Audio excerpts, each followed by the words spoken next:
Imported حکومت کی نااہلی کے باعث روپیہ بتدریج قدر کھو رہا ہے۔ پاکستان تحریک انصاف کے رہنما اسد عمر کہتے ہیں نااہل حکمران ملکی معیشت کو کھائی میں دھکیل رہے ہیں۔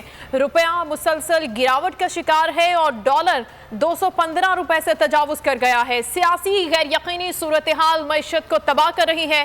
اب اس غلط تجربے کو مکمل طور پر روکنے کا وقت ہے۔ ناقص فیصلوں پر پاکستان کو اب مزید نقصان نہیں پہنچایا جا سکتا۔ پاکستان تحریک انصاف کے رہنما اسد عمر کا یہ بیان سامنے آیا ہے۔ انہوں نے کہا کہ امپورٹڈ حکومت کی نااہلی کے باعث روپیہ بتدریج اپنی قدر کھو رہا ہے۔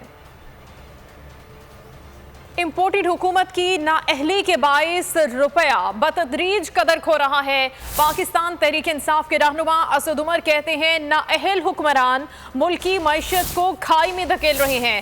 روپیہ مسلسل گراوٹ کا شکار ہے اور ڈالر 215 روپے سے تجاوز کر گیا ہے۔ سبسکرائب کریں اور بیل دبائیں تاکہ کوئی خبر رہ نہ جائے۔